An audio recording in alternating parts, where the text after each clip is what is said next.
మిత్రులందరికీ నమస్కారం. 2వ తేదీ మంగళవారం సాయంత్రం 6 గంటల సమయంలో కాకినాడలో రూరల్లో లారీలో వెళ్తున్నటువంటి చీరలు, బొట్టుబిళ్ళలు, డూప్లికేట్ ఈవీఎంలు, అంటే బటన్ నొక్కితే లైట్లు ఎడిగేటువంటి డూప్లికేట్ ఈవీఎంలు వెళ్తూ ఉంటే అక్కడ ప్రచారం చేస్తున్నటువంటి భారతీయ జనతా పార్టీ నాయకులు తుమ్మలపల్లి నారాయణరావు గారు, మిగతా పార్టీ కార్యకర్తలు వీళ్ళందరూ కూడా పట్టుకోవడం జరిగింది.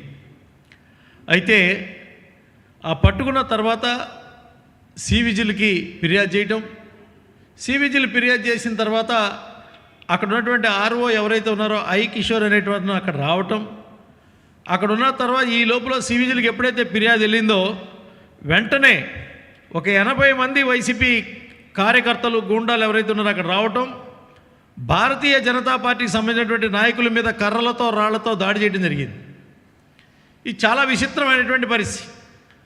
అంటే ఎన్నికలకు సంబంధించినటువంటి అక్రమ మార్గాల ద్వారా నగదు కానీ, లేకపోతే బహుమతులు కానీ, లేకపోతే ఓటర్లను ప్రలోభపెట్టేటువంటి ఏవైతే అంశాలు ఉన్నాయో వీటిని తీసుకొని వెళ్ళేటప్పుడు కనుక ఎవరన్నా పట్టుకుంటే అధికారులు మరి ఏం జరిగిందనేది తెలియాలి. అధికారులతో అదేవిధంగా అక్కడ ఉన్నటువంటి ఆర్ఓ చెప్పేసిన తర్వాత ఆ వెహికల్ ఏదైతే చూసి దాన్ని సీజ్ చేయకుండా వదిలేయడం జరిగింది. ఇలా జరిగితే, ఇప్పుడే ఇలా జరుగుతూ ఉంటే ఇప్పటికే జనాల్లో ఒక నమ్మకం వచ్చేసింది.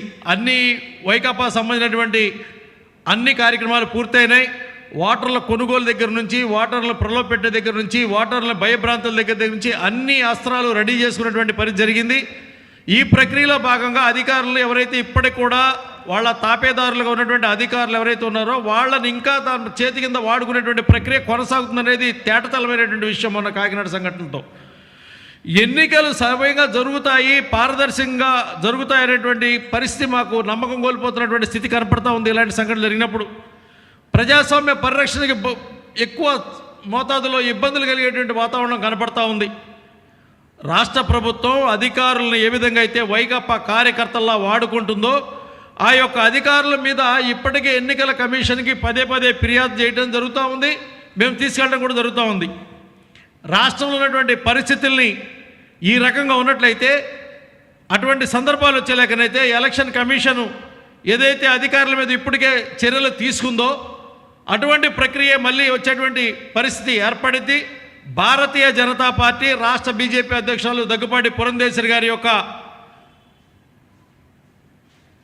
ఆలోచన సరళి ప్రకారం ఈ రాష్ట్రంలో ఎన్నికలు పకడ్బందీగా జరగాలనేటువంటి ఆలోచన కేంద్రంలో ఉన్నటువంటి ఎన్నికల కమిషన్ తీసుకున్నటువంటి నిర్ణయం ప్రకారం ఆంధ్రప్రదేశ్ యొక్క ఎన్నికల సంఘం తీసుకున్నటువంటి ప్రతి ఒక్క అడుగుకి మేము సహకరిస్తూ ప్రజాస్వామ్యాన్ని కాపాడాలనేటువంటి లక్ష్యంతో వెళ్తున్నటువంటి ఈ ఫెయిర్ అండ్ ఫ్రీ ఎలక్షన్స్ ఏవైతున్నాయో వీటిని సక్రమంగా జరపడం కోసం ఇప్పటికే కొంతమంది ఎన్నిక అధికారుల మీద ఎలక్షన్ కమిషన్కి ఫిర్యాదులు ఇవ్వటం, వారు చర్యలు తీసుకోవడం కూడా జరిగింది. ఇంకా కొంతమంది మీద చర్యలు తీసుకోవాల్సినటువంటి అవసరం ఉంది. అది కూడా తగు సమయంలో చర్యలు తీసుకుంటారని భావిస్తూ ఈ యొక్క పత్రికా సమావేశాన్ని ముగిస్తా ఉన్నాను.